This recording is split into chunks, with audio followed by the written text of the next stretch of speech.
So, hello everyone, this is CS Anitya Saraf, your friend, mentor, and coach for audit and law. And today we are going to revise the chapter of dividend, and that is indeed a very small chapter and has a weightage of around 4 marks. So, now you see that dividend, chapter 8 of Companies Act 2013, the chapter of dividend is governed in chapter 8 of 2000 Companies Act 2013, and dividend has 5 sections. सिर्फ और सिर्फ 5 sections हैं dividend के chapter के अंदर. We have section 123, 124, 125, 126 and 127, and that is governed under chapter 8 of Companies Act 2013, and that is read with the company's declaration and payment of dividend rules 2014. Right तो सबसे पहले कहानी स्टार्ट होती है सेक्शन 123 से. सेक्शन 123 टॉक्स अबाउट दैट जब भी company dividend declare करेगा what is going to be the source of dividend. So section 123 specifies that the dividend will always be declared out of the free reserve, out of the profits of the company, current year profits of the company, या फिर अगर let's say the company is suffering losses in the current year, then company may declare dividend out of the accumulated profits or free reserves subject to the compliance of rule 3, or the dividend can be declared from the amount received by the central government or state government, particularly for the purpose of declaration of dividend. फिर जो dividend का payment होगा वो हमेशा cash में होगा. It will be in cash और in banking mode. Dividend का पेमेंट कभी भी काइंड में नहीं हो सकता. तीसरी चीज जो सेक्शन 123 के अंदर कही गई है that before declaring the dividend, जब भी कंपनी डिविडेंड डिक्लेयर करेगा, what the company is required to do is that they have to provide for depreciation as per schedule 2 and provide for the previous year losses. First of all the company has to provide for depreciation as per schedule 2 and provide for the previous year losses, and उसके बाद ही company क्या कर सकता है, dividend declare कर सकता है. Only thereafter the company can declare dividend. ठीक है, तो सोर्सेज ऑफ डिविडेंड के बारे में बताया गया, और साथ ही साथ ये भी बताया गया कि भाई अगर करंट ईयर में प्रॉफिट्स नहीं है, करंट ईयर में लॉसेस है, then past year reserves can be used to declare dividend but subject to the conditions of rule 3. And rule 3 के अंदर 4 कंडीशंस हैं. रूल 3 कंसिस्ट ऑफ 4 कंडीशंस कि भाई if the company is suffering losses in the current year then the previous year reserve can be used but subject to 4 conditions. पहला condition लगता है rate of dividend के ऊपर, that the maximum dividend that the company can declare is the average rate of dividend it has declared in the last 3 years. तो जो भी पिछले 3 साल में कंपनी ने डिविडेंड डिक्लेयर किया है आप उसके 3 साल का एवरेज ले लें, और मैक्सिमम कंपनी उतना ही डिविडेंड क्या कर सकता है, डिक्लेयर कर सकता है. बट प्रोवाइजो में कहा गया है कि अगर कंपनी ने पिछले 3 साल में डिविडेंड डिक्लेयर नहीं किया है सो ये वाली कंडीशन एप्लीकेबल नहीं होगी. दूसरी कंडीशन जो रूल 3 के अंदर कही गई है दैट कंपनी जब भी एक्युमुलेटेड प्रॉफिट्स अमाउंट विड्रॉ करेगा the maximum amount it can withdraw is 1/10 of paid up share capital and free reserve. तो ज्यादा से ज्यादा कंपनी जो विड्रॉ कर सकता है वो विड्रॉ कर सकता है 1/10 of paid up share capital and free reserve. तीसरी कंडीशन कही गई है कि भाई जब कंपनी विड्रॉ कर लेगा 1/10 of paid up share capital and free reserve, withdraw करने के बाद भी कंपनी को क्या करना पड़ेगा, पहले करंट ईयर के लॉसेज माइनस करने होंगे और फिर ही कंपनी डिविडेंड डिक्लेयर कर सकती है. एंड चौथी condition that is given in rule 3 is that company जब भी डिविडेंड डिक्लेयर करेगा कंपनी को हमेशा ध्यान रखना पड़ेगा कि जो बैलेंस ऑफ रिजर्व है, राइट, कंपनी को हमेशा यहां पे ध्यान रखना पड़ेगा कि जो भी वहां पे बैलेंस है वहां पे that shall not fall below 15% paid up share capital. Right, तो हमेशा ध्यान रखना पड़ेगा कि जो बैलेंस ऑफ रिजर्व है that shall not fall below 15% of paid up share capital. तो इन 4 कंडीशंस का ध्यान रखना पड़ेगा, तभी जाके कंपनी क्या कर सकती है, रूल 3 के तहत डिविडेंड डिक्लेयर कर सकती है in the event of losses. एक एमसी नोटिफिकेशन और दिया गया है that rule 3 is not applicable to a 100% government company. जब हम कहते हैं कि rule 3 is not applicable to a 100% government company, इसके 2 इंटरप्रिटेशंस निकल के आ सकते हैं. पहला इंटरप्रिटेशन दैट जो 100% गवर्नमेंट कंपनीज होती हैं, 100% government companies can always declare dividend irrespective of losses. And दूसरा इंटरप्रिटेशन कि भाई अगर लॉसेस है तो 100% गवर्नमेंट कंपनी कभी डिविडेंड डिक्लेयर कर ही नहीं सकता. एंड मजे की बात यह है कि ज्यादातर सारे ऑथर्ड बुक्स के अंदर they have used interpretation 1 but ICAI ने यूज किया है interpretation 2. That is 100% government company dividend declare कर ही नहीं सकता अगर करंट ईयर में वो लॉसेस सफर कर रही है तो. राइट, तो सेक्शन 123 के अंदर ये सारी बेसिक चीजें हमने डिस्कस करी. उसके बाद सेक्शन 123 में कहा गया है कि कंपनी जब भी डिविडेंड डिक्लेयर करेगा 5 दिन में शेड्यूल्ड बैंक अकाउंट में पैसा जमा करेगा.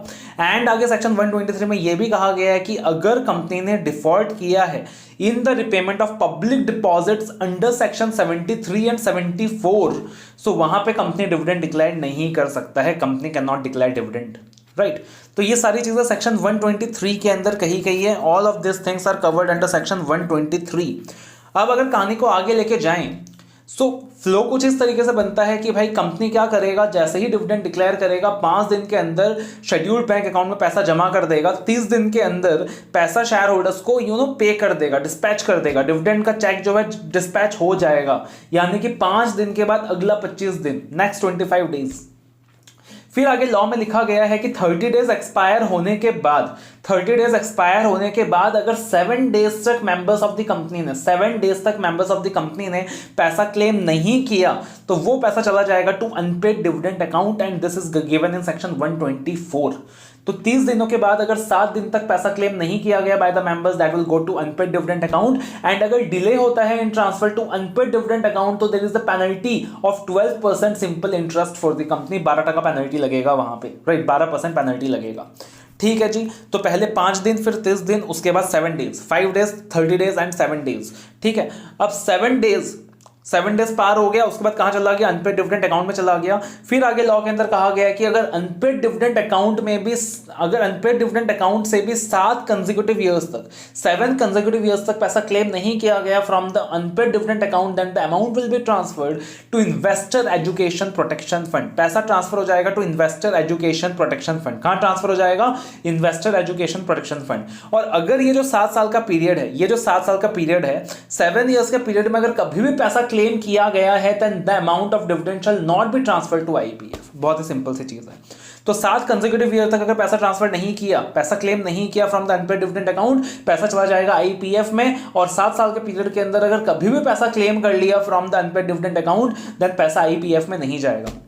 फर्दर सेक्शन के अंदर यह कहा गया है कि अगर ये जो डिविडेंड है 7 ईयर्स तक, कंसेक्यूटिव ईयर्स तक क्लेम नहीं किया गया तो डिविडेंड के साथ साथ शेयर्स भी ट्रांसफर हो जाएंगे to the investor education protection fund.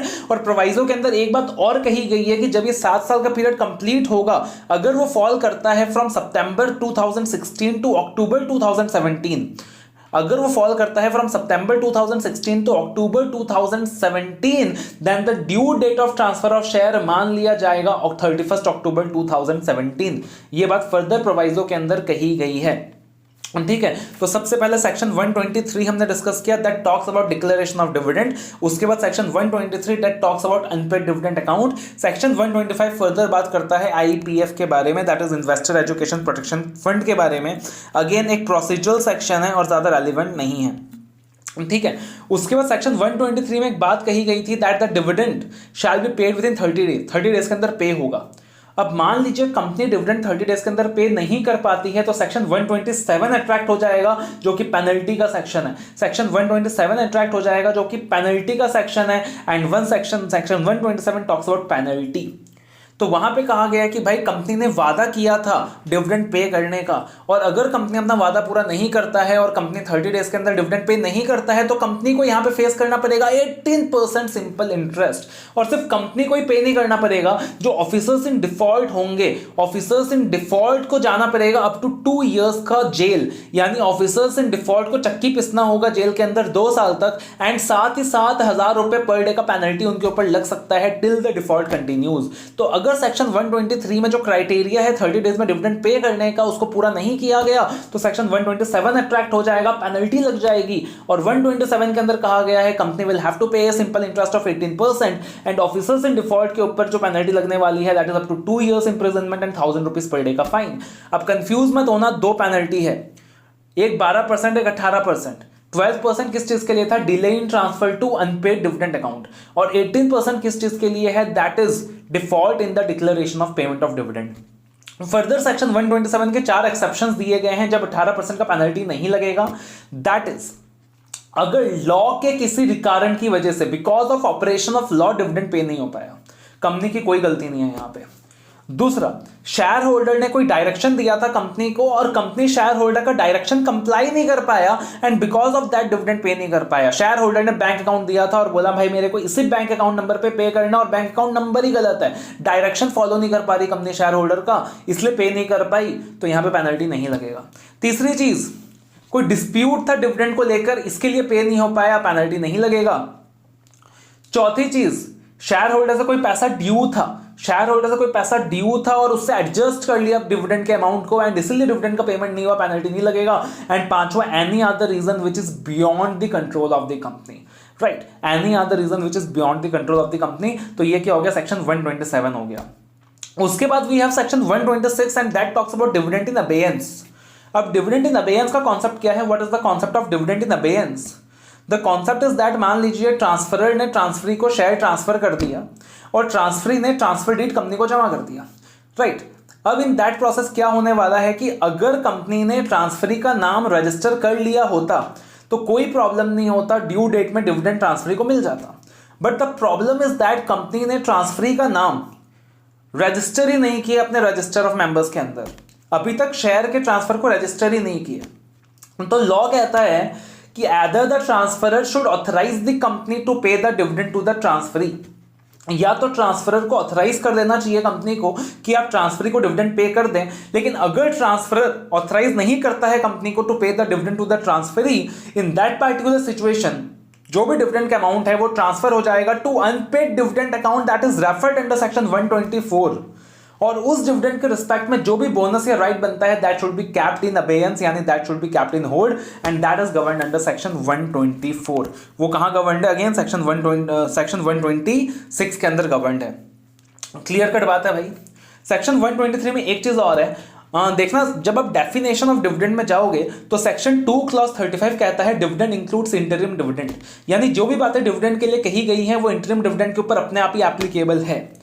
But section 123 sub section 3 के अंदर provisions with respect to interim dividend के लिए अलग से बातें भी कही गई हैं, राइट, अलग से बातें भी कही गई हैं। वो भी आपको ध्यान रखना है कि इंटरिम डिविडेंड किसी भी फाइनेंशियल ईयर में डिक्लेयर हो सकता है, इंटरिम डिविडेंड कब से कब तक डिक्लेयर हो सकता है, राइट, इंटरिम डिविडेंड 2 AGM के बीच कभी भी डिक्लेयर हो सकता है। उसके बाद अगर मान लीजिए लेट्स जो भी प्रीवियस क्वार्टर तक का प्रॉफिट्स है वहां से इंटरिम डिविडेंड डिक्लेयर हो सकता है, और मान लीजिए अगर प्रीवियस क्वार्टर तक कंपनी लॉसेस सफर कर रही है इन द करंट ईयर, तो प्रोवाइजो में कहा गया है कि that the maximum rate of interim dividend that can be paid is the average of the rate of dividend of the last 3 years. The maximum interim dividend that the company can pay is the average of the rate of dividend of the last 3 years. यानी interim dividend के लिए specifically rate of dividend का criteria दिया गया है 3 years वाला, यानी कि रूल 3 के 4 conditions interim dividend के ऊपर नहीं लगेंगे, because 123 subsection 3 के अंदर interim dividend के लिए specifically सिर्फ एक restriction mention की गई है प्रोवाइजो में, and that is the rate of dividend. उसके अलावा कोई और restriction वहां पे mention नहीं किया गया है। क्लियर है? So this is all that you have to remember in this chapter, that is declaration and payment of dividend, declaration and payment of dividend, right. तो छोटा सा चैप्टर है, शॉर्ट चैप्टर है, राइट, जितना हो सके उतना बाबा वॉइस क्लिप सुनते रहें, that is going to help you in exam. And again one more news to the students, the news is that we the अपना mentor team is also coming with the test series।